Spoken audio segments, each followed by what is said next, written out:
Alright, so I'm back with a new product here. This was actually just sent to me.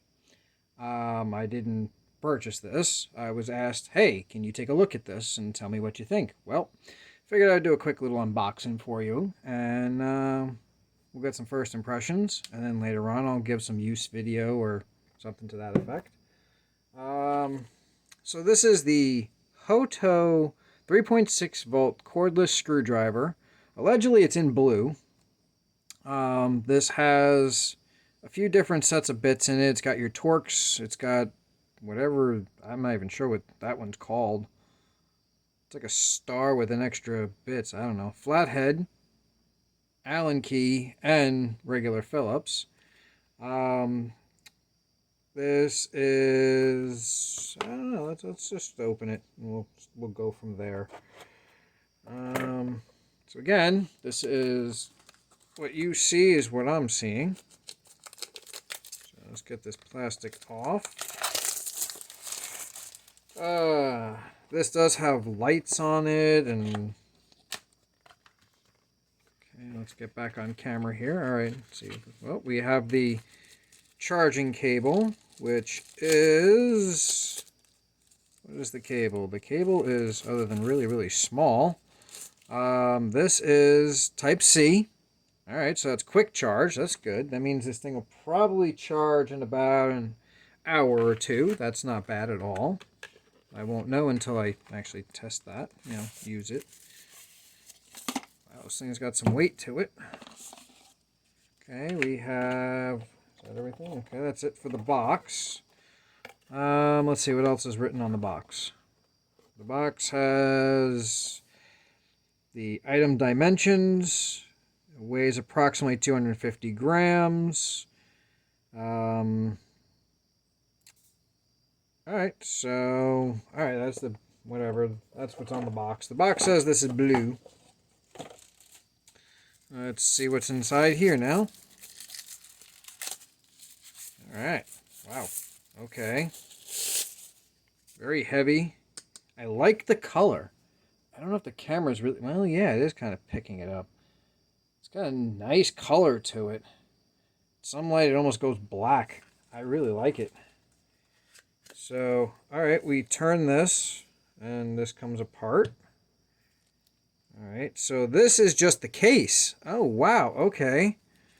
So, alright, so the case is metal, like it's aluminum. It's got a little handle on the bottom here. That's neat. It has your locking here. And what I like is all the bits are stored right here, and they're not little bits. They're actually full-size bits. That's nice. Easy to get out. Fairly easy. Alright. So we have that. What else do we get here? We got our little pamphlet thanking us for the purchase. If we have any troubles, contact them. Yada yada. That's alright. Instruction manual and warranty. Okay, so let's check this out here. Yeah, this is 3.6 volts. You have the manual of how to use it with where your bit goes, your tension, your speeds. This has allegedly torque settings. Usually it's a one-shot done deal. Okay, so we have off, torque 1, 2, and 3. Now the question is, do they list what each one is in the manual? Let's see, telescoping handle, storage box cover, general power warnings, troubleshooting, specifications. Okay, minimum torque is 4, maximum torque is 8. So this thing can handle basically doing sheetrock screws into a wall. Essentially, we're going to do a screw test, of course. You know, I always have to test that. I'm going to drive it into some cedar, which isn't hardwood, but it's not softwood either. Let's see. We have the voltage ratings. We have operating temperatures is pretty low, which is pretty good. That means there's less risk of it overheating on us. This is standard bit size. We have Phillips head 1, 2, and 3 for your ratings. I mostly use this is number 2, so I mostly use a number 2 for my stuff. Hello, Mr. Spider. Sorry that I disturbed your day. We have a flathead, which is an SL4. I really don't use flatheads that often, but it sounds, and yeah, it looks about standard size. That's this one here. So if I can get this out. Yeah, it's like a generic flathead screwdriver, the SL4. What else do we have in here? We have some Allen key sets here, which I could use probably this one, I think, the most. This looks like the size for like when you're building your IKEA furniture and stuff like that, so that would come in handy. Anyways, so I don't know, I'm going to try and get this to focus here. We have the numbers up in here. We have 3, 2, 1, off. So with this off, obviously this doesn't work at all. We go to 1, and there we go. All right. Oh, and here is our LED lighting. That is a no shadow. Oh, wow, there's a cap on the end of this. Huh, didn't even notice that until just now when I went to go put a bit in. Let's see here. What bit should I use? This looks like, what is this one? PH2, there we go. Here's our standard screwdriver. So now this is, as you know, fresh out of the box. I have not charged it, so this is what it comes with. Not too bad. It's pretty quiet. The lighting. Let's see if I can turn this out. Let's see if we can. Let me go like this, maybe. My lighting from the other section is too bright, but I can see it better than the camera can see it. It is pretty bright. It's not too bad. Let me turn this back on. You can see what we're doing. It's pretty bright light for what's localized. Let's see if we can bring it down here to a more darker. Yeah, all right. So in the dark, this would come in handy. It's for tight spots. It's not too bad. I thought this thing was heavier than it actually is. This is very light. I think most of the weight was honestly the canister it came from, stored in.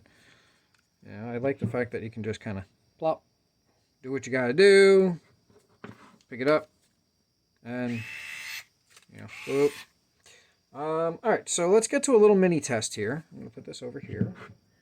And I have my handy-dandy piece of block of wood from the other videos. Welcome to take a look at those fun ones. And we will see if we can drive.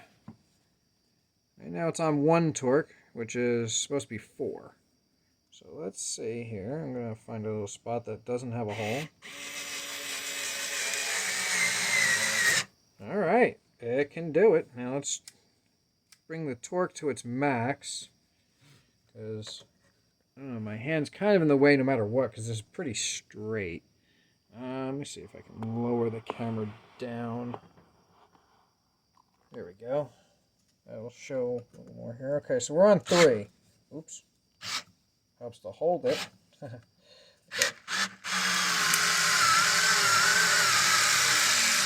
All right. So that's on 3. Let's try and unscrew this now. That one comes out with no problems. Ooh. So, yeah. This came apart no problem. Drive it back through. It's a little bit interesting to hold. You got to get used to it, because I kind of expect to have, like when it stops, you kind of have a little twist to it, because I'm not used to holding a cylinder. But if I'm sitting there driving things into like this way, you're kind of already holding it that way. So unscrew.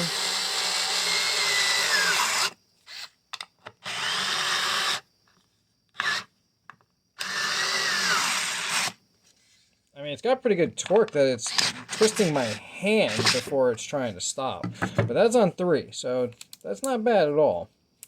On 1, oops, again, I gotta get used to this thing. Here's on 1.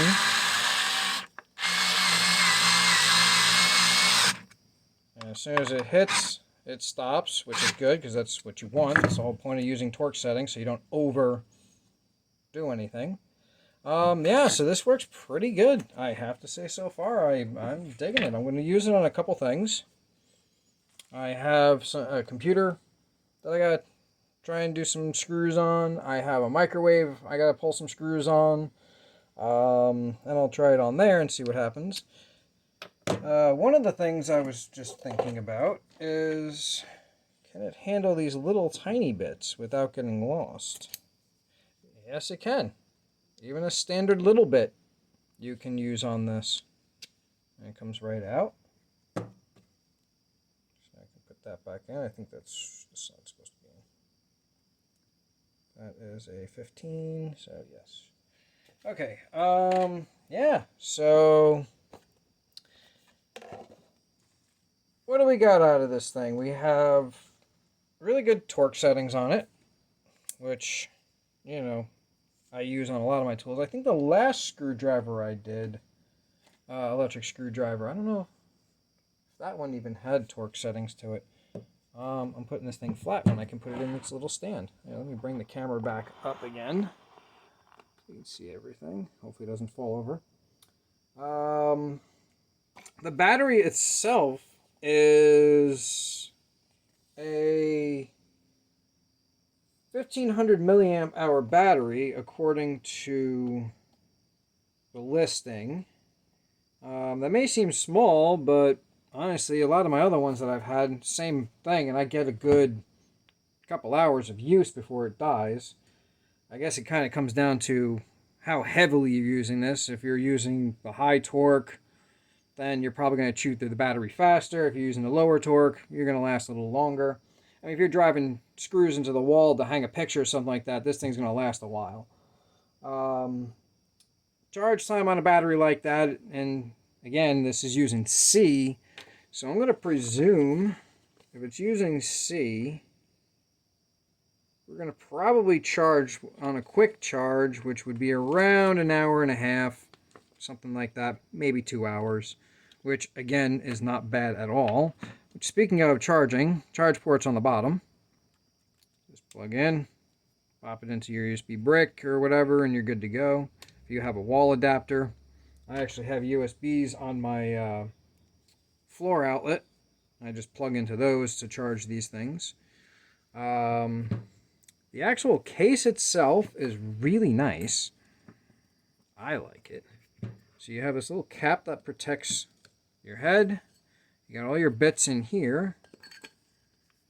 And then we just, what do? We drop this in here somehow.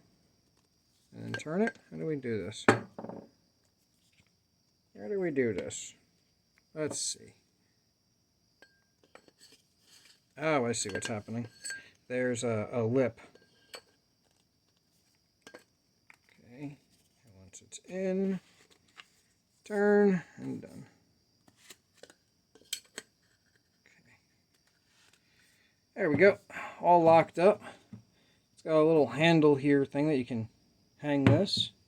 I don't know if you can. Yeah, it does come up on the camera. Let me bring it closer. There you go. Little handle here, which is kind of cute. That says Hoto on it. And everything fits in there. I mean, even the instruction manual can fit inside the cylinder. So you just twist it and you can go. Yeah, I like it. Put this in, turn it.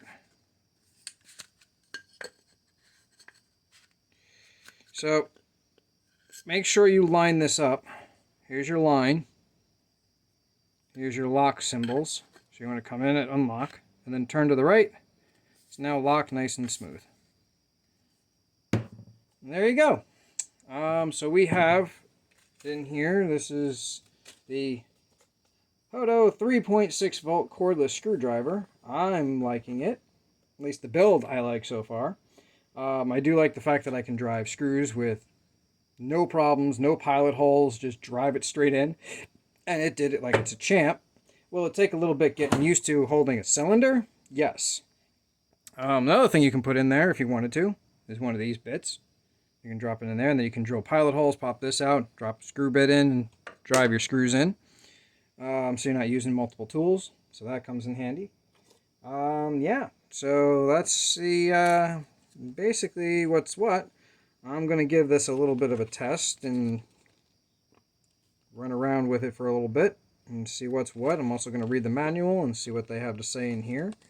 I mean, everything basically seems self-explanatory with the, unlock, take out, drive, return, draw it back. There is a light here, which I'm going to presume, it says number 6, yeah, charging indicator. So that's when I plug it in, that light's going to come on and tell me whether it's fully charged or not. So you have your forward, so you're driving it in, and when you want to pull it back, you hit the bottom part here. Nice and easy. Pop this back in. Line up my lines. Where's my line thing? Come on, you. And then turn. Oops. What did I do wrong here? I had no problems putting this on in a second. There we go. I didn't have apparently the on and off switch maybe or something. I had to rotate this a little bit, and now it goes on with no problems. On and turn. Oh, I did it again. What is happening here? Oh, I see. Okay. Don't hold it sideways because what happens is it falls over and it hits the grippy things up here, causing it a little trouble to lock in. Either way, see, it's good that we learned this together. That is the Hoto screwdriver. And again, I'm going to give this a good little work through with some computer parts and microwave parts and see how it holds up. And then I'll update when I can. Otherwise, here's the first part, I guess. I'll talk again soon. Enjoy.